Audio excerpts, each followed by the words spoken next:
Good afternoon बच्चों। तो हम लोगों ने मंथन का जो 5th NTS टेस्ट था उसमें हम लोगों ने पार्ट 1 पार्ट 2 का सोल्यूशन बना लिया था और अब ये पार्ट 3 का सोल्यूशन पार्ट 3 और बना लेते हैं। ठीक है ना, सोल्यूशन आप लोग जरूर देख लिया करिए। एक ऑब्जेक्ट को देखिए यहाँ पर ड्रॉप किया गया है और ये वो वर्टिकल में नीचे की तरफ गिर रहा है। यहाँ बना देते हैं, जगह है यहाँ पर u = 0, यहाँ तक आ गया, फिर यहाँ तक आ गया और फिर यहाँ तक आ गया। ये है 3 सेकेंड है। Ratio of work done by force of gravity in first second, ये फर्स्ट सेकेंड है, ये 1 सेकेंड है और ये अगला 1 सेकेंड है और ये अगला 1 सेकेंड है। तो यहाँ पर ये गिरेगा H1, यहाँ पर गिरेगा H2 और यहाँ पर गिरेगा H3। तो जब ये यहाँ से यहाँ तक गिरेगा तो ये होगा H और अगले 1 सेकंड में कितना गिरता है, 3 गुना यानी कि 3H और अगले 1 सेकंड में कितना गिरता है, 5H। आपको मालूम होगा कि एक एक सेकंड के अंतर में वो 1357 के रेशियो में गिरता जाता है। तो पहले स्टेप में जो वर्क हुआ ये 1 सेकेंड के इंटरवल है। यहाँ पर work done by gravity W1, ये W2 और ये work done by gravity W3। तो W1 will be equal to mgh1, W2 is equal to mgh2, है ना। Work done by gravity in the third second is mgh3। So इनका जो ratio होगा वो W1 is to W2 is to W3 will be equal to H1 is to H2 is to H3। तो ये ratio है H, ratio 3H, ratio 5H। इस प्रकार से रेशियो रहेगा 1:3:5। ये क्वेश्चन एक सिंपल क्वेश्चन है, लेकिन अगर आपको ये नहीं पता है कि फर्स्ट सेकंड में अगर H गिरता है तो सेकंड सेकंड में वो 3H गिरेगा और थर्ड सेकंड में वो 5H गिरेगा, तो ये क्वेश्चन आपका फंस जाएगा। तो पहले आपको H1 H2 H3 निकालने पड़ेंगे, तब आप आगे बढ़ पाएंगे। तो ये कुछ ऐसे रिजल्ट्स हैं जो आपको हमेशा याद रहने चाहिए। जैसे कोई कांस्टेंट एक्सीलरेशन से कोई बॉडी चलती है तो फर्स्ट सेकंड में अगर x चलती है तो अगले 1 सेकंड में, शुरुआत के 1 सेकंड में अगर x चलती है तो अगले नेक्स्ट 1 सेकंड में वो 3x चलती है, उसके अगले 1 सेकंड में वो 5x चलती है, उसके अगले 1 सेकंड में वो 7x चलती है। ये आपको पता होगा तो ये क्वेश्चन जल्दी से सॉल्व हो जाएगा। ठीक है ना, आगे चले भाई।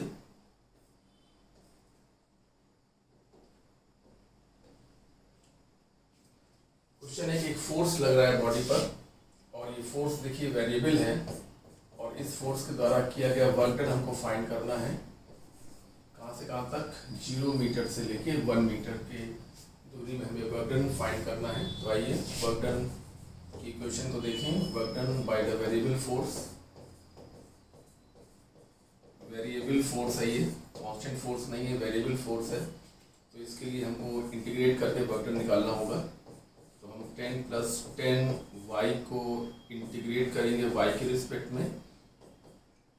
तो 10 का इंटीग्रेशन 10y और y का इंटीग्रेशन y²/2 और लिमिट लगेगी 0 से लेके 1 तक। तो दिस इज 10y + 5y² और लिमिट 0 से लेके 1 तक। तो जब आप 1 रखेंगे तो यहाँ पर 10 आएगा, अपर लिमिट रखेंगे तो यहाँ पर 10 आएगा और यहाँ पर 5 आएगा, और जब लोअर लिमिट रखेंगे तो दोनों जगह पर 0 0 आ जाएगा। यहाँ भी 0, यहाँ भी 0। The result will be 15 joule. ठीक है ना, ये 15 जूल इस ऑप्शन में मैच नहीं किया है, तो ये आपको बेनिफिट ऑफ डाउट मिलेगा और ये क्वेश्चन सभी के लिए कॉमन क्वेश्चन की तरह हम लोग इस्तेमाल करेंगे। मतलब इस क्वेश्चन को हम लोग कॉमन करेंगे, इस्तेमाल करेंगे। तो क्वेश्चन सिंपल है, अच्छा है। एक बॉडी है जिसका मास 3 किलोग्राम 3 kg है और उस पर एक फोर्स लग रहा है जिसकी वजह से डिस्प्लेसमेंट हो रहा है।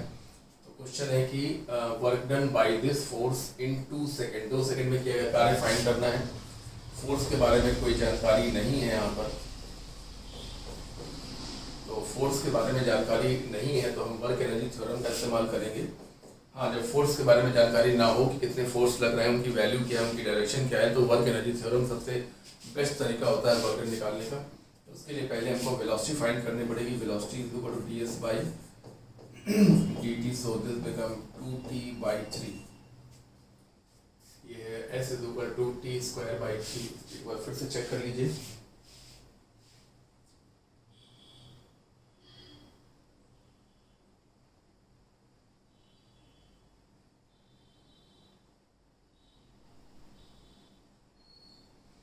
ठीक है, सही दिया हुआ।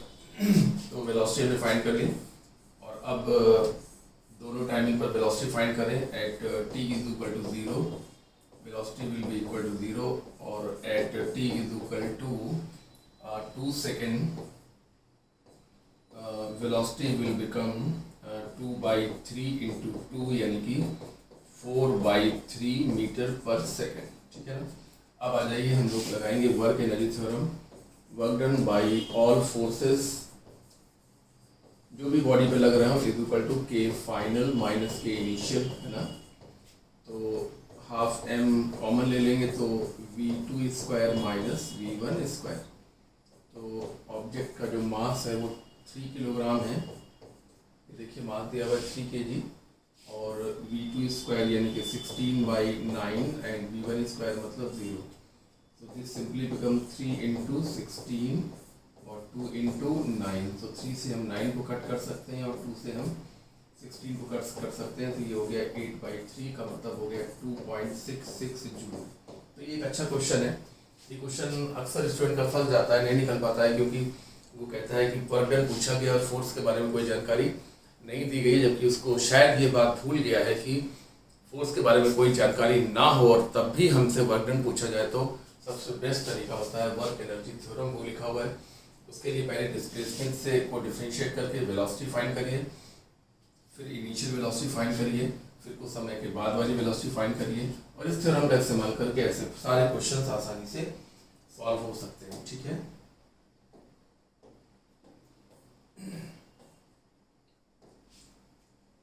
कार का मास है 1000 किलोग्राम और स्पीड उसकी है 80 मीटर पर सेकेंड। उसकी काइनेटिक एनर्जी फाइंड करनी है। बहुत ही सिंपल क्वेश्चन है, हमने दे दिया यहाँ पर half m v square. So this is half and 1000 and v square मतलब 80 का स्क्वायर 6400।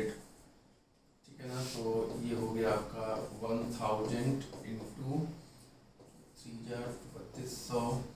ये हो गया आपका 3.2 into 10 to the power 6 joule, है ना। 3.2 into 10 to the power 6 joule. बिल्कुल सिंपल सा क्वेश्चन आपको मिल गया है ये।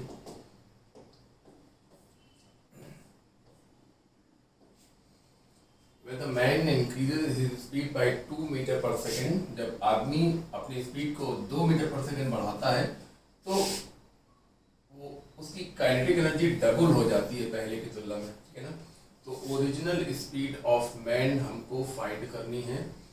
माना कि इसकी ओरिजिनल स्पीड है v, तो इसकी इनिशियल काइनेटिक एनर्जी होगी हाफ m v स्क्वायर।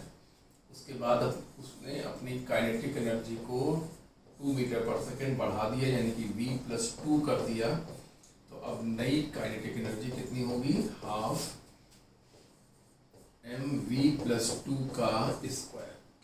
और ये जो है वो पहले वाले का डबल है, ऐसा क्वेश्चन में कहा जा रहा है v प्लस 2 का होल स्क्वायर। तो पहले वाली काइनेटिक एनर्जी कितनी है, हाफ m v स्क्वायर और ये half m a square plus b square plus 2ab यानी कि 4b। a प्लस b का whole square is equal to a square plus b square plus 2ab। तो 2ab करोगे तो 4b आ जाएगा। हाफ m से हाफ m कैंसिल, तो इधर 2b स्क्वायर और यहाँ पर v square plus 4 plus 4b। So v square is equal to 4 plus 4v। So we can say that v square minus 4v minus 4 is equal to 0। अब ये equation क्योंकि quadratic है तो हमें धराचार मेथड लगा के v को निकालना होगा। So v is equal to minus b plus minus under root b square minus 4ac by 2a, है ना। इस इक्वेशन को देखकर आप ये समझ गए होंगे कि यहाँ पर a की वैल्यू 1 है, b स्क्वायर के बगल में a होता है, b के बगल में b होता है, माइनस 4 है और जो कांस्टेंट नंबर लिखा होता है वो c होता है। और अब धराचार हम लोग लगाने जा रहे हैं तो माइनस बी का मतलब हो गया 4 और प्लस माइनस बी स्क्वायर यानी कि 16 और 4ac 4 इंटू ए इंटू सी, तो ये हो जाएगा माइनस माइनस प्लस का 16/2 और ए की value 1, so 4 plus minus 16√2 16√2/2, so this become 2 plus 8√2, minus sign छोड़ दीजिए क्योंकि वेलोसिटी का हमें एक आंसर लेना है, तो यहाँ पर हम 2 कॉमन ले लेंगे तो आ जाएगा 1 + 4√2, तो ये रिजल्ट है ना। और ये क्वेश्चन हमको कॉमन कैटेगरी में डालना होगा।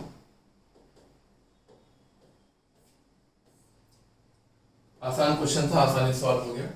ऑब्जेक्ट एक मास है जिसका मास 10 किलोग्राम है और उसकी वेलोसिटी 10 मीटर पर सेकंड है। एक फोर्स उस पर लग रहा है 50 न्यूटन का, कितने सेकंड के लिए? 2 सेकंड के लिए। तो उसकी काइनेटिक एनर्जी में हमें the percentage increase in its kinetic energy. तो मास इज 10 किलोग्राम और उसकी जो इनिशियल वेलोसिटी है वो है 10 मीटर पर सेकेंड और उसका एक्सेलरेशन होगा फोर्स अपॉन मास यानी कि 50/10 यानी कि 5 मीटर पर सेकेंड स्क्वायर। यहाँ तक समझ में आ रहा है? ठीक है भाई, एक्सेलरेशन आ गया। चलिए, तो इस डेटा से हम इसकी इनिशियल काइनेटिक एनर्जी फाइंड कर लेंगे, 12mv², यानी कि हाफ मास है 10 किलोग्राम और v स्क्वायर का मतलब हो गया 100, v स्क्वायर मतलब है u square, initial kinetic energy. So this become 500 joule, ठीक है ना। और अब आ जाइए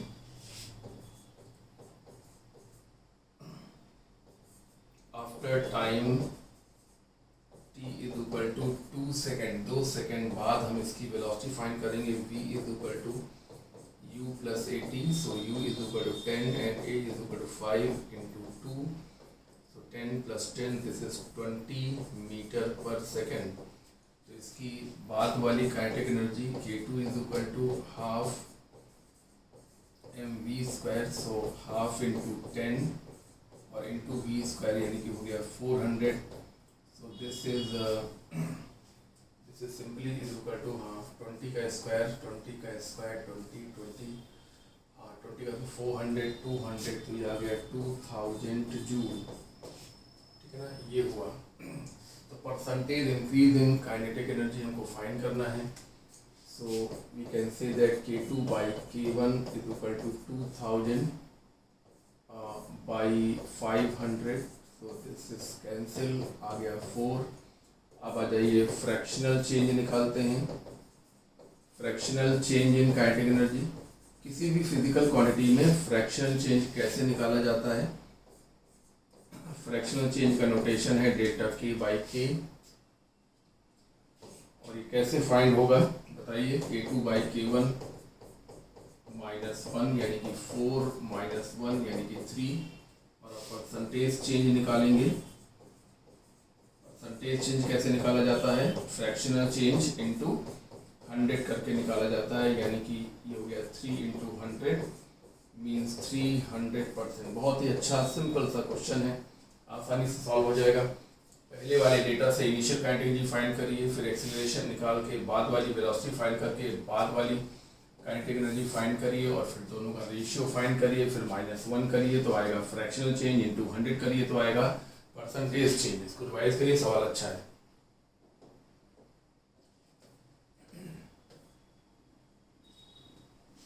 बुलेट है जिसका मास 20 ग्राम है और वो 150 मीटर पर सेकेंड की वेलोसिटी से जा रही है, और ये टारगेट में हिट हो जाती है। टारगेट में हिट होने के बाद क्या दिया हुआ है? टारगेट पे हिट होने के बाद ये 10 सेंटीमीटर चलकर रुक जाती है।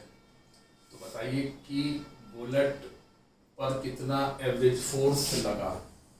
चलिए, इसकी इनिशियल वेलोसिटी दी हुई है 150 मीटर पर सेकेंड और ये अंदर जाती है और 10 सेंटीमीटर अंदर जाकर ये रुक जाती है। x की वैल्यू है 10 सेंटीमीटर। तो हमारे को एवरेज फोर्स फाइंड करना है, तो पहले हमको रिटार्डेशन फाइंड करना चाहिए, ठीक है ना। तो रिटार्डेशन फाइंड करेंगे, v square is equal to u square minus 2ax, ये है इनिशियल वेलोसिटी और ये है final velocity 0। So 0 is equal to u square minus 2ax, so 2ax is equal to u square, so a is equal to u square by 2x means 150 into 150 by 2 और into x की value है 10 centimetre. 10 centimetre 10 centimetre अंदर जाकर रुक जाती है। इस प्रकार से हम लोगों ने इसको कैलकुलेट कर लिया 10 टू द पावर माइनस 2। ये आ गया है रिटार्डेशन, ठीक है ना। रिटार्डेशन आ गया है, कितना हुआ ये, तो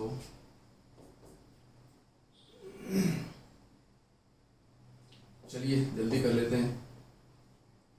ये हो गया 75 into 15 into 10 to the power 2, ठीक है ना। ये देखिए 75 और ये देखिए 15 और 10 टू द पावर 2। आइए अब फोर्स की वैल्यू फाइंड करें, तो force F is equal to ma, तो मास है 20 ग्राम, जिसको हम लोगों ने कन्वर्ट किया किलोग्राम में, और into 75 into 15 into 10 to the power 2, ठीक है ना। तो ये 2 और ये हो गया कैंसिल, तो ये हो गया 2 इंटू 75 इंटू 15, सो 30 इंटू 75, सो 0 22 जूल न्यूटन। तो ये भी एक आसान सवाल था जिसमें हम लोगों ने पहले रिटार्डेशन फाइंड किया। ये देखिए रिटार्डेशन फाइंड किया, माइनस साइन लगा हुआ है, देखिए रिटार्डेशन फाइंड किया और रिटार्डेशन फाइंड करने के बाद हम लोगों ने रिटार्डिंग फोर्स की वैल्यू को फाइंड किया। क्वेश्चन मतलब अच्छा है, आपको अगर पहले से प्रैक्टिस रहेगी तो आपका जल्दी हो जाएगा, अदरवाइज थोड़ा सा आप लेट करेंगे। तो प्रैक्टिस जब रहती है तो आपको काम जल्दी हो जाता है। प्रैक्टिस नहीं रहेगी तो आपको सोचना पड़ेगा, आप बीच बीच में रुकेंगे अटकेंगे, और ऐसा होने पर आपके नंबर ऑफ क्वेश्चंस में कमी आ जाती है, और यही एक कॉमन प्रॉब्लम है। तो इसीलिए मैं कहता हूँ कि डेली 15 सवाल तो लगाइए, 10, कभी 12, कभी 13, कभी 14, कभी 15, मतलब 15 क्वेश्चन की रेंज के आसपास आप बने रहेंगे तो निश्चित रूप से अच्छा पेपर होगा आपका नीट वाला, ठीक है ना। और आप जो बीच में टेस्ट देते हैं, न्यूज स्पीड के टेस्ट देते हैं, मंथन देते हैं, है ना, तो उसमें भी आपका परफॉर्मेंस बहुत बेहतर रहेगा। ये आप खुद ही महसूस करेंगे, आप लगा के देखिए। तो पहले स्टार्ट तो करिए आप। Block of mass 10 kilogram moving in x direction with a constant speed of 10 metre per second. उस पर एक फोर्स लगने लगा जो कि वेरिएबल फोर्स है, ठीक है ना। तो क्वेश्चन है कि 20 सेंटीमीटर से 30 मीटर से 30 मीटर तक जाने में उसकी फाइनल काइनेटिक एनर्जी क्या होगी।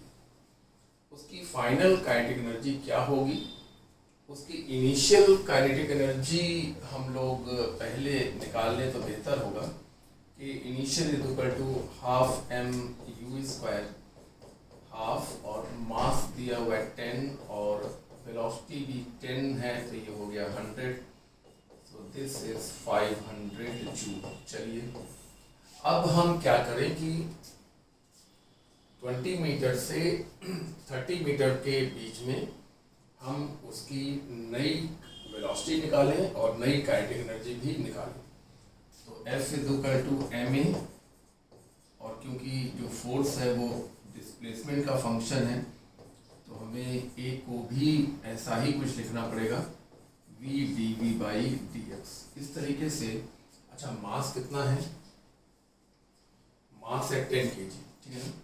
तो 0.1x is equal to this become 10, then v dv by dx, so v dv is equal to 0.1x by 10 और साथ में आ गया dx। दोनों तरफ हमने इंटीग्रेशन का साइन लगा दिया, 1/100, हाँ पॉइंट हटाएंगे तो डेसिमल बढ़ाएंगे, integration x dx, this is v square by 2 limit आपकी लगेगी 10 से लेके v तक। 10 पुरानी वेलोसिटी और v नई वेलोसिटी है। 1/100 और दिस इज x²/2। इसकी लिमिट लगेगी 20 से 30 तक, ठीक है ना। तो पहले तो ये 2 से 2 हटा दिया जाए तो कैलकुलेशन आसान हो जाए। तो अब upper limit minus lower limit, so v² minus 100 upper limit minus lower limit is equal to 1/100।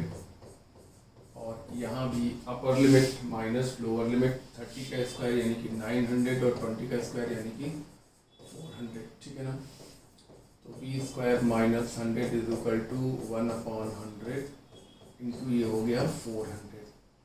So this become 1/100 minus 400। Okay okay okay okay okay okay, just wait. ये फोर्स कैसा फोर्स है? Retarding force है। Retarding पर मैंने ध्यान नहीं दिया, ये फोर्स रिटार्डिंग फोर्स है, इसलिए जरा आप यहाँ पर माइनस साइन लगा कर चलिए। माइनस साइन, यहाँ से हम दोबारा सॉल्व करेंगे भाई। ये एक्सीलरेटिंग फोर्स नहीं है, ये रिटार्डिंग फोर्स है और इसलिए हमको माइनस साइन लेके चलना चाहिए था। तो अब मैंने माइनस साइन लगा दिया, यहाँ पे लगा दिया VTV इज इक्वल टू -0.1/10 और x और फिर dx, ठीक है। अब दोनों तरफ इंटीग्रेशन का साइन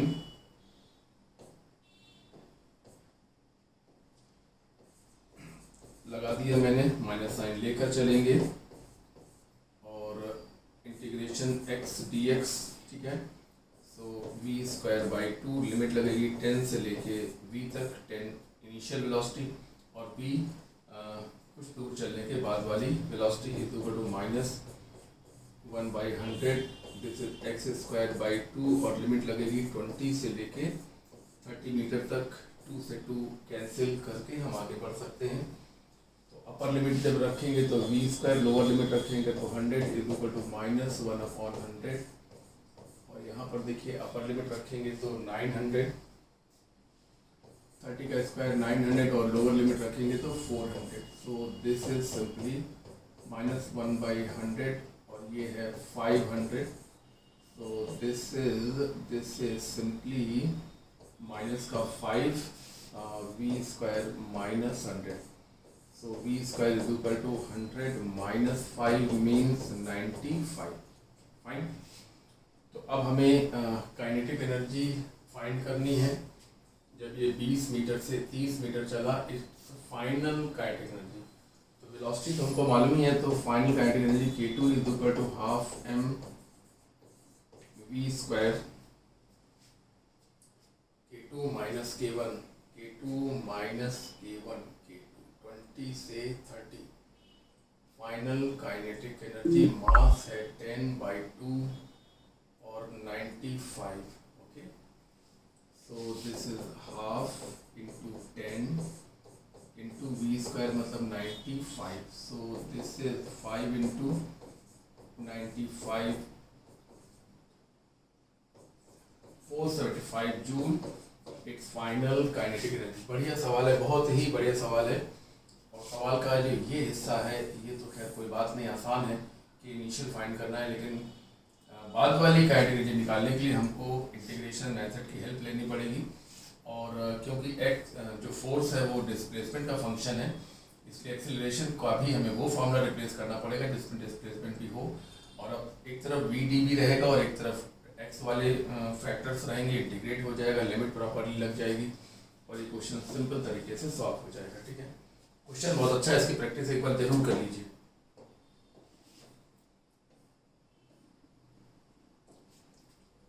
एक फोर्स 2 kg का ऑब्जेक्ट है जिस पर एक फोर्स लग रहा है और जिसकी वजह से उसकी पोजीशन बदल रही है, तो वर्क डन पूछा गया इन 5 सेकेंड। अब देखिए फिर से वैसा ही एक सवाल आ गया है जिसमें फोर्स के बारे में कोई जानकारी नहीं है और हमसे वर्क डन पूछा गया है। तो ऐसे सवालों में हम वर्क एनर्जी थ्योरम का इस्तेमाल करते हैं। x = 3t² + 5। तो वेलोसिटी निकालने के लिए हम x को डिफरेंशिएट करेंगे, यानी कि 6t + 0 6t। और अब हम इनिशियल वेलोसिटी और टी टाइम बाद की वेलोसिटी फाइंड करेंगे। तो टी बराबर 0 पर वेलोसिटी 0 है और t is equal to 5 second पर वेलोसिटी की वैल्यू 6 इंटू 5, यहाँ रखिए ना, टी का वैल्यू 6 इंटू 5 यानी कि 30 मीटर पर सेकेंड है। और अब वर्क एनर्जी थ्योरम का इस्तेमाल करके work done by all forces is equal to k final minus k initial, तो k final half m common ले लें तो v2 square minus v1 square. Mass question में दिया होना चाहिए 2 kg है, मास 2 kg और ये हो गया 30 का स्क्वायर माइनस 0, 2 से 2 कैंसिल हो गया और ये आ गया 900 जूल। ठीक है ना, तो ये भी एक अच्छा क्वेश्चन है और ऐसा एक क्वेश्चन इस पेपर में पहले भी एक और आ चुका है।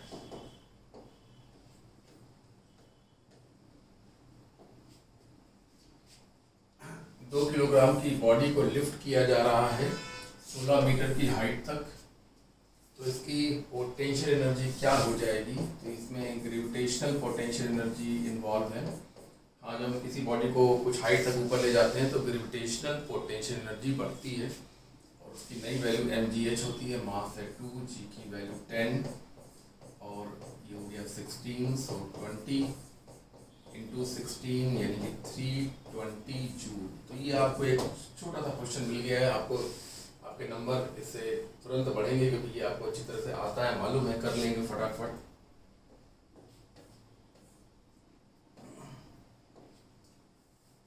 Ball 75% of its height rebound करती है। बॉल को ड्रॉप किया गया, वो जमीन पर टकराई और जमीन पर टकराने के बाद वो 75% हाइट तक ही वापस जा पाई। डाउनवर्ड मोशन है और ये अपवर्ड मोशन है। ये h है, h1 इज इक्वल टू, और ये h2 जो है वो h1 का 75% है ना, यानी कि ये 3/4 h1 होगा। ठीक है ना, तो क्वेश्चन है कि the percentage loss of potential energy, percentage loss या गेन निकालने के लिए U2/U1 यानी कि फाइनल अपॉन इनिशियल करते हैं, यानी कि mgh2 माइनस mgh1 मतलब h2/h1। h2 जो है कि 3/4 h1 है ऑन h1, तो h1 से h1 कैंसिल करने पर आ जाएगा 3/4। अब फ्रैक्शनल चेंज निकालेंगे। ठीक है ना, फ्रैक्शनल चेंज निकालने का तरीका होता है final value upon initial value -1 यानी कि 3/4 -1 यानी कि -1/4। समझते जा रहे हैं ना, समझते जाइए भाई, हम थोड़ा सा जल्दी करवा रहे हैं कि आपका काम जल्दी हो जाए, कम समय में वीडियो बन जाए तो आप जल्दी उसको देख लें, इसलिए हम आपकी तरफ ज़्यादा देख नहीं रहे हैं, हम सोल्यूशन पर ज़्यादा ध्यान दे रहे हैं, तो जल्दी हो जाए बस यही है मेन काम। धीमे धीमे करने में फिर टाइम ज़्यादा लग जाएगा। तो percentage change in potential energy is equal to fractional change into 100। जैसा कि आप लोग अच्छी तरह जानते हैं ये प्रोसेस कैसे क्या होता है, तो इनटू 100 यानी कि माइनस का 25% लॉस है, इसलिए आंसर्स माइनस में आ रहे हैं। देखिए फ्रैक्शनल चेंज भी माइनस में आया और परसेंटेज चेंज भी माइनस में आया, लेकिन आप प्रॉपर चैनल से चलेंगे, प्रॉपर सिस्टम लेकर चलेंगे, प्रॉपर मेथड लेकर चलेंगे तो आपके सारे आंसर्स आपके बिल्कुल एक्यूरेट आएंगे। पॉजिटिव आना है तो पॉजिटिव आएगा, नेगेटिव आना है तो नेगेटिव आएगा। अगर किसी चीज़ में गेन हो रहा है तो उसका फ्रैक्शनल चेंज और परसेंटेज चेंज पॉजिटिव ही आएगा, और अगर किसी फिजिकल क्वांटिटी में लॉस हो रहा है तो उसका फ्रैक्शनल चेंज और परसेंटेज चेंज हमेशा नेगेटिव ही आएगा, अगर आप प्रॉपर मेथड से काम कर रहे हैं तो। फ्रैक्शनल चेंज निकालने के लिए और परसेंटेज चेंज निकालने के लिए पहले हम उसकी फाइनल, उस फिजिकल क्वांटिटी की final value upon initial value ये करते हैं, U1/U2 नहीं करते, U2/U1 करते हैं हमेशा। यहाँ की बात नहीं, इतने चैप्टर मैंने पढ़ा दिए, हर चैप्टर में ये सब कुछ ना कुछ आता रहता है। बॉडी ऑफ मास 4m और ये रुकी हुई बॉडी है, ये देखिए इसका मास 4m दिया हुआ है। उसके बाद ये सडनली एक्सप्लोड कर जाती है, अचानक ये फट जाती है और उसके दो टुकड़े इक्वल मासेस के हैं जो म्यूचुअली परपेंडिकुलर डायरेक्शन में जाने लगते हैं। ये देखिए, ऐसा क्वेश्चन पहले भी हम लोग कर चुके हैं। म्यूचुअली परपेंडिकुलर डायरेक्शन में जाने लगते हैं, तो कह रहे हैं कि तीसरे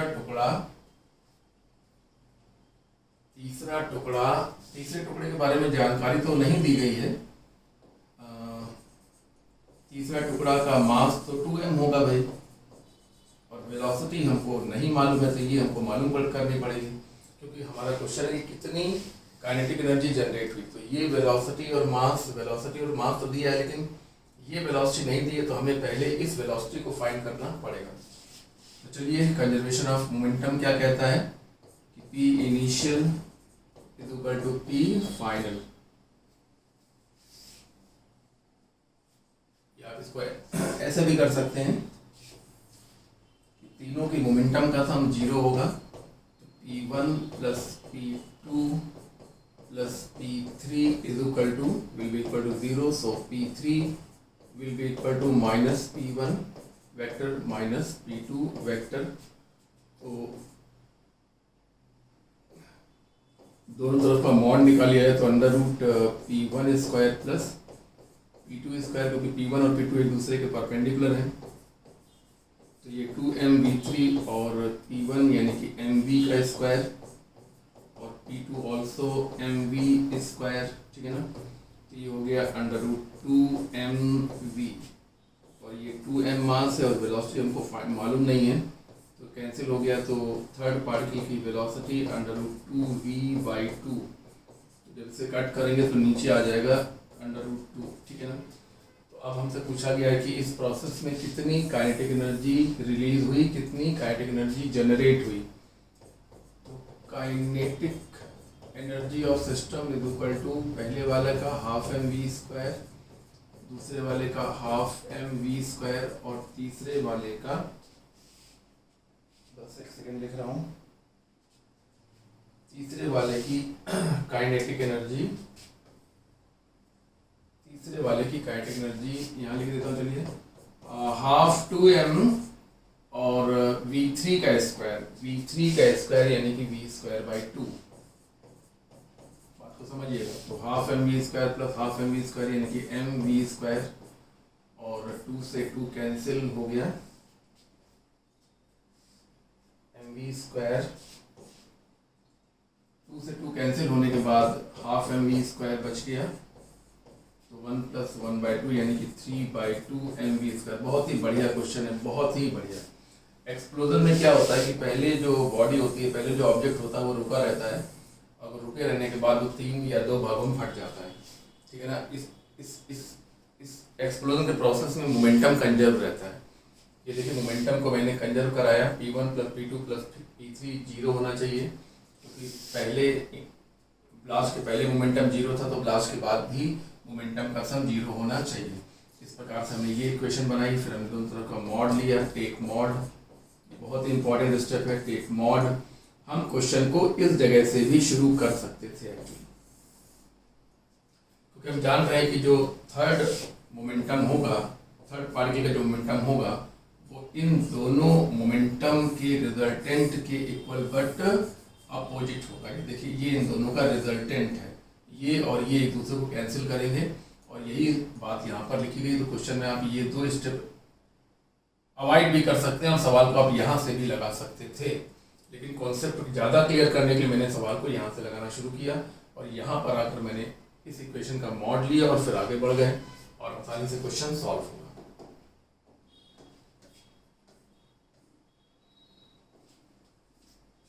एक पार्टिकल की पोटेंशियल एनर्जी दी हुई है x⁴/4 माइनस x⁴2/2, और टोटल मैकेनिकल एनर्जी 2 जूल है, यानी कि kinetic energy plus potential energy का जो सम है वो 2 जूल है। तो मैक्सिमम वेलोसिटी फाइंड करनी है। आप ये समझिए, जब इन दोनों का सम कांस्टेंट है, तो जब ये मिनिमम होगा तब ये मैक्सिमम होगा। समझ लेना बात को, जब ये मिनिमम होगा तो ये मैक्सिमम होगा, क्योंकि इन दोनों का जो सम है वो बिल्कुल कांस्टेंट है, और जब ये मैक्सिमम होगा तो ये मिनिमम होना चाहिए, क्योंकि इन दोनों का सम बिल्कुल फिक्स रखना है। तो ये जितना ज़्यादा बड़ा होगा ये उतना ही छोटा वैल्यू का होगा, तभी सम कांस्टेंट रह पाएगा। तो इसका मतलब ये हुआ कि अगर हमें मैक्सिमम वेलोसिटी फाइंड करनी है तो हमें मैक्सिमम काइनेटिक एनर्जी फाइंड करनी पड़ेगी, और मैक्सिमम काइनेटिक एनर्जी फाइंड करने के लिए हमको मिनिमम पोटेंशियल एनर्जी फाइंड करनी पड़ेगी। तो हम यही मैंने आपको हिंट कर दिया कि मैं सवाल में अब क्या करने जा रहा हूँ। देखिए, मुझे मिनिमम पोटेंशियल एनर्जी फाइंड करनी है, तभी हम मैक्सिमम काइनेटिक एनर्जी को फाइंड कर पाएंगे, और मैक्सिमम काइनेटिक एनर्जी की मदद से ही हम मैक्सिमम वेलोसिटी को भी फाइंड कर पाएंगे।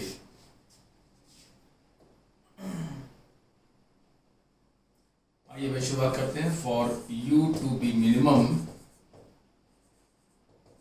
यू के मिनिमम होने के लिए उसका पहला डेरिवेटिव 0 होना चाहिए। वैसे मिनिमम और मैक्सिमम दोनों के लिए ही पहला डेरिवेटिव 0 होना चाहिए। फिलहाल ये सवाल मिनिमम का है तो भी पहला डेरिवेटिव 0 होना चाहिए, ठीक है। तो u को डिफरेंशिएट कर दीजिए, तो 4x की power 3 minus 1/2 with the 2x की power 1 should be equal to 0। तो 4 से 4 और 2 से 2 कैंसिल हो गया, तो x cube minus x is equal to 0। तो x कॉमन ले लेंगे तो x square minus 1 is equal to 0। तो हम कह सकते हैं x इज इक्वल टू 0 या x इज इक्वल टू 1, क्योंकि जब दिस इंटू दिस 0 होगा तो या तो ये 0 होगा या ये 0 होगा। जब ये 0, ठीक है, और जब ये 0 होगा तो 1 उधर जाएगा और रूट लेंगे तो 1 आ जाएगा। अब x बराबर 0 पर u का मान आ रहा है 0, यहाँ रखिए। x बराबर, यहाँ रखिए, x बराबर 0 पर u का मान 0 0 0 माइनस 0 मतलब 0, और x बराबर जब 1 रखेंगे तो u का मान आएगा 1/4 माइनस 1/2, ये रिजल्ट आएगा 1/4। तो इन दोनों में हम किसको चॉइस करेंगे? इसको चॉइस करेंगे, क्योंकि ये 0 है, काफ़ी कम है, मतलब 0 है और ये नेगेटिव है। तो इन दोनों में कौन सा मिनिमम है? ये वाला मिनिमम है। तो इसको लेकर हम क्वेश्चन को सॉल्व करेंगे। तो k की मैक्सिमम वैल्यू प्लस u की minimum value is equal to 2। तो k maximum minus 1/4 is equal to 2। तो k maximum is equal to 2 plus 1/4 यानी कि 9/4 which is equal to half m v maximum का square, ठीक है ना। m की वैल्यू 1 है, सवाल में दिया हुआ है 1 kg, ये देखिए सवाल में दिया हुआ है। तो m की वैल्यू 1 रख दीजिए, तो v maximum square by 2 is equal to 9/4। So v maximum is equal to 9/2। So we get v maximum is equal to √9/2 यानी कि 3/√2 मीटर पर सेकेंड। बहुत ही बढ़िया सवाल, आपकी प्रैक्टिस के लिए अच्छा सवाल है। और वैसे तो ये क्वेश्चन जेईई मेंस में आया हुआ क्वेश्चन है, और फिर भी मैंने इसको यहाँ पर डाला है इसलिए कि थोड़ा आपकी प्रैक्टिस हो जाए। इस क्वेश्चन में मैं आपको बताऊँ, जो सबसे ज़रूरी बात मेरे को देखने को लगी, जो मुझे महत्वपूर्ण लगी, वो ये था। मान लीजिए मैं कहता हूं कि दो फिजिकल क्वांटिटीज हैं a प्लस बी, जिनका जो सम है वो 8 है, जो कि कांस्टेंट है। 8 एक कांस्टेंट वैल्यू है। तो आप समझ लीजिए कि ऐसा नहीं हो सकता कि दोनों मैक्सिमम हो और उसका सम 8 हो। जब ये बड़ा होगा तो इसे छोटा होना पड़ेगा, जब ये बड़ा होगा तो इसे छोटा होना पड़ेगा, तभी इन दोनों का सम 8 के बराबर हो सकता है। तो जब दो क्वांटिटीज का सम, आप ये समझिए, एक कंटेनर है, ठीक है ना, दूसरा कंटेनर है, और दोनों में जो टोटल पानी भरा हुआ है, टोटल जो पानी है दोनों का मिला के, वो मान लीजिए कि 8 किलोग्राम है, ठीक है ना। तो अगर इसमें 2 किलोग्राम होगा तो यहाँ 6 होगा, यहाँ 3 होगा तो यहाँ पर 5 होगा, यहाँ 4 होगा तो यहाँ 4 होगा। अब अगर यहाँ 5 हो जाएगा तो यहाँ पर बताओ 3 होगा, जब यहाँ 6 हो जाएगा तो यहाँ पर 2 होगा। देखिए, जो ये बढ़ता जाएगा तो ये घटता जाएगा। तो जब ये मिनिमम होगा तो ये मैक्सिमम होगा, और जब ये मैक्सिमम होगा तो ये मिनिमम होगा, तभी इन दोनों का जो सम होगा वो हमेशा 8 के बराबर रह पाएगा। ये मेन बात ये है जो इस सवाल में समझनी थी, और इसलिए ये सवाल मेरे हिसाब से आपके लिए महत्वपूर्ण है। एग्जाम्पल आपने समझा होगा, 2 जार हैं जिनमें टोटल पानी 8 किलोग्राम है। तो अगर इसमें 2 किलोग्राम होगा तो उसमें 6 होगा, इसमें 3 हो जाएगा तो उसमें 5 होगा, इसमें 4 होगा तो उसमें भी 4 होगा, अब इसमें 5 होगा तो इसमें 3 होगा, इसमें 6 होगा तो इसमें 2 रह जाएगा, इसमें 7 होगा तो इसमें 1 रह जाएगा, इसमें 8 हो जाएगा तो इसमें पूरा खाली हो जाएगा, क्योंकि दोनों का सम हमें 8 रखना है। तो जब दो फिजिकल क्वांटिटीज का सम कांस्टेंट होता है तो एक अगर बड़ा होता है तो दूसरे को छोटा होना ही पड़ता है, यानी कि एक अगर मैक्सिमम होता है तो दूसरे को मिनिमम होना ही पड़ता है। और इस कॉन्सेप्ट से हमने क्वेश्चन को सॉल्व किया। स्प्रिंग गन, ओके, एक स्प्रिंग का स्प्रिंग कांस्टेंट दिया हुआ है और एक बॉल को कंप्रेस किया गया है 12 सेंटीमीटर और बॉल का मास 16 ग्राम है। तो जब स्प्रिंग को रिलीज किया जाएगा तो बॉल की वेलोसिटी हमको फाइंड करने को कहा गया। ये देखिए, ये एक स्प्रिंग थी और यहाँ पर एक बॉल रखी हुई थी, ये न्यूट्रल है, न्यूट्रल यानी कि समय में दबी है ना, खिंची है, और अब इस स्प्रिंग को दबाया गया बॉल के द्वारा, बहुत ज़्यादा दबा दिया गया। ये देखिए, बॉल इस हद तक दब गई और कितने सेंटीमीटर इसको कंप्रेस कर दिया, 12 सेंटीमीटर कंप्रेस कर दिया और फिर छोड़ दिया। तो जैसे ही छोड़ेंगे तो बॉल फिर भागेगी, बॉल और क्या, जब स्प्रिंग दबी हुई है और इसको हम छोड़ देंगे तो बॉल आगे की ओर भागेगी। तो हमें बॉल की वेलोसिटी फाइंड करनी है। आइए, कहीं कोई फ्रिक्शन नहीं है इसलिए k initial plus u initial is equal to k final plus u final. तो k initial is equal to 0 and u initial is equal to half k x square. ये इनिशियल डायग्राम है और छोड़ने के बाद बॉल भागेगी। तो k final is equal to half m v square and u final is equal to 0। तो half से हाफ तो कैंसिल ही कर दीजिए और वैल्यू रखना शुरू करिए और जल्दी से जल्दी आंसर तक पहुंचने का प्रयास करिए। तो के की वैल्यू है 90 अपॉन 10 टू द पावर -2 और एक्स स्क्वायर है 12 सेंटीमीटर, तो 144 into 10 to the power -4 is equal to mass है 16 ग्राम को कन्वर्ट किया गया किलोग्राम में और v हमें फाइंड करने को कहा गया है। तो this is 90 into 144 into 10 to the power -2 बचेगा और ये 16 into 10 to the power -3 v square. So v square is equal to 90 into 144 into 10 to the power -2 upon 16 into 10 to the power -3। तो यहाँ पर आ जाएगा 900। हाँ, ये कटेगा ना,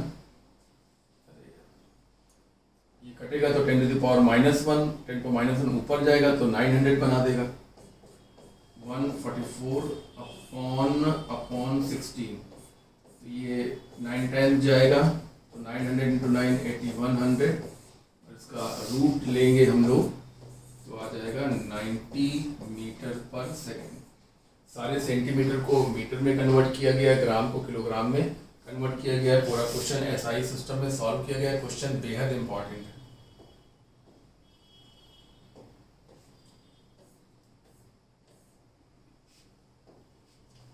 A car of mass 1000 kilogram moving with speed 18 kilometre per hour, mass 1000 kilogram है और स्पीड है आपकी 18 किलोमीटर पर आवर। तो हमने 5/18 का मल्टीप्लाई करके मीटर पर सेकंड में कन्वर्ट कर लिया है, तो 5 metre per second.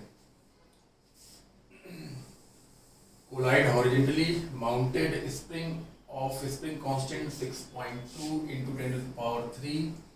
What is the maximum compression in the spring? एक कार, चलिए हम इसको इस प्रकार से बना दे रहे हैं और ये कार चल रही है वेलोसिटी u से और इसके आगे यहाँ पर एक स्प्रिंग है जो कि यहाँ पर माउंटेड है मतलब जड़ी हुई है।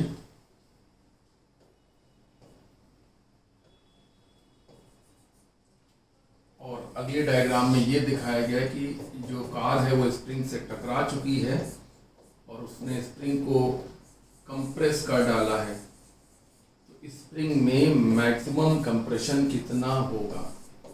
मैक्सिमम कंप्रेशन जब हो चुका होगा तो कार रुक जाएगी, ठीक है ना, और फिर पीछे बैक मारेगी। तो बैक मारने का सवाल नहीं है, सिर्फ कंप्रेशन तक का सवाल है। तो कहीं कोई फ्रिक्शन ना होने की वजह से के इनिशियल प्लस यू इनिशियल बराबर के फाइनल प्लस यू फाइनल, ये इक्वेशन है हमारे पास कि हाँ इनिशियल डायग्राम ये है, स्प्रिंग कांस्टेंट के है, ये इनिशियल सिचुएशन है और ये है फाइनल सिचुएशन। तो k initial half m u square, u initial में कुछ है नहीं, के फाइनल 0 हो चुका है और you final half k x square. हमें कंप्रेशन एक्स फाइंड करना है, तो हाफ से हाफ काट दीजिए। ये पिछले क्वेश्चन की से मिलता जुलता क्वेश्चन है, बस अंतर ये कि इसमें कंप्रेशन करवाया जा रहा है और उस सवाल में कंप्रेशन पहले से ही करवा दिया था और वेलोसिटी को पूछा जा रहा है। मतलब इसमें वेलोसिटी दी है और कंप्रेशन पूछा है, और उसमें कंप्रेशन पूछा था और वेलोसिटी निकालना था। तो दोनों रिवर्स क्वेश्चन हैं, आसानी से सॉल्व हो जाने चाहिए। मास की वैल्यू 1000 और v स्क्वायर 5 किलो, हाँ तो 25 हो जाएगा v स्क्वायर 5 का स्क्वायर, और k की वैल्यू 6.25 इंटू 10⁻³ और x हमको फाइंड करना है। तो इस तरीके से आप ध्यान दीजिए। तो x square is equal to 1000 and 25/6.25 into 10⁻³। ये 10⁻³ इससे कैंसिल हो गया, तो ये आ गया 25/6.25, इसे हम लिख सकते हैं 2500/625, जो कि 4 टाइम्स कटेगा। तो x square is equal to 4, so we can say that x is equal to 2 metre, ठीक है ना। तो ये बहुत अच्छा क्वेश्चन है और आने लायक क्वेश्चन है।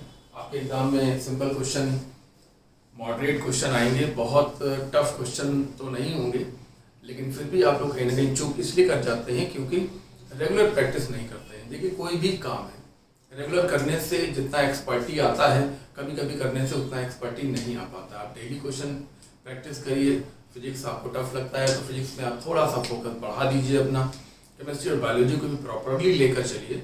और फिजिक्स जैसे होता क्या है कि जैसे कोई चीज़ आपको कठिन लगती है या आपकी 11th 12th या 10th से कमज़ोर चली आ रही है, तो आप उसको इग्नोर करते हैं और उससे कटने की कोशिश करते हैं। जबकि मेरे को ये पढ़ाया गया, बताया गया कि आपका जो सेक्शन वीकर है आप उसको ज़्यादा टाइम दीजिए, आप उसके टीचर से ज़्यादा संपर्क में रहिए, आप उस फैकल्टी मेंटोर से ज़्यादा कुछ हेल्प लीजिए उससे भागने के बजाय।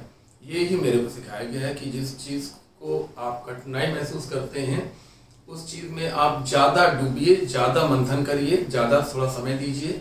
और सबसे बड़ी चीज़ है क्वेश्चन प्रैक्टिस। ज़्यादा क्वेश्चन लगाएंगे तो जो कॉन्सेप्ट आपके कहीं छूट जाते हैं वो भी आपके दिमाग में धीमे धीमे सेटल हो जाएंगे। अभी समय है, समय रहते आप चीज़ों को समेट लीजिए, धीमे धीमे करना शुरू करिए। जैसा कि मैं हमेशा बोलता हूँ कि एक दिन में बहुत ज़्यादा और एक दिन में कुछ ना करना, एक दिन बहुत ज़्यादा करना, 2-3 दिन कुछ भी ना करना, ये अच्छा तरीका नहीं है। इससे उतना बेनिफिट नहीं होगा। बेनिफिट तब होगा जब आप रेगुलर, बहुत नहीं तो थोड़ा, लेकिन रेगुलर करेंगे तो आपका टोटलिटी में वो ज़्यादा हो जाएगा। और कभी बहुत ज़्यादा और 2-3 दिन तक बिल्कुल नहीं करेंगे, तो अगर ऐसे आप करेंगे तो आपकी टोटलिटी उतनी अच्छी नहीं बनेगी। तो फिलहाल ये 3rd पार्ट मैंने बना दिया है। हम लोग 15 करके 45 क्वेश्चन डिस्कस कर चुके हैं और अब केवल 5 क्वेश्चन बाकी हैं जो 10 मिनट का काम है। अभी मेरी क्लास है इसलिए मैं थोड़ा सा यहीं पर इसको रोकूंगा और 5 क्वेश्चन अभी क्लास के बाद थोड़ी देर 10 मिनट में आपको बना के वो भी आपको व्हाट्सएप पे भेज दिया जाएगा। तैयारी ठीक से लगा करिए, डरिए नहीं। पहली बात तो मेरे सर ने मुझसे एक बार कहा था कि तुम इस प्रकार से डरते रहोगे और कुछ करोगे नहीं, बैठे रहोगे तो कैसे होगा। उन्होंने कहा कि ये लीजिए, किताब उठाइए, चैप्टर को थोड़ा सा पढ़िए, अगर चैप्टर पढ़ा हुआ है तो उसका सवाल लगाना शुरू करिए, आप शुरुआत करिए, हो जाएगा। और फिर हमने किया और जैसे ही हमने 5-6 सवाल लगाए तो हमको अंदर से अच्छा लगने लगा। उन 5-6 सवालों में हमको एक सवाल नहीं भी आया, हमने उनसे पूछा या कभी उनसे नहीं पूछ पाए तो हमने सोल्यूशन पीछे देखा, और ऐसा करने से हमको अंदर से अच्छा लगने लगा कि नहीं चलो यार, हमने काम शुरू तो कर दिया कम से कम। पहले तो हम बिल्कुल ही डरे हुए थे, और 4 दिन बाद एग्ज़ाम था और हम डरे हुए थे, और हम सोच रहे थे कि इस चैप्टर का सवाल तो हमारा गलत हो ही जाएगा, 2 सवाल आने थे उस चैप्टर से। और फिर उन्होंने कहा कि नहीं तुम कुछ करो तो यार 10-15 क्वेश्चन लगाओ, और हमने लगाए, हमें अंदर से अच्छा फील हुआ। और फिर हमने देखा एग्जाम में हमको उसी से एक क्वेश्चन मिल गया, और एक क्वेश्चन उससे तो नहीं था लेकिन हमको आ गया क्योंकि हमने प्रैक्टिस कर रखी थी। तो कहने का मतलब ये करना शुरू करिए डरने के बजाय, है ना। 4 सवाल लगाइए, 5 सवाल लगाइए, तो और लगाइए, तो और लगाइए, यानी आप पॉजिटिव डायरेक्शन में आगे बढ़िए तो आपको अच्छे नतीजे मिलेंगे।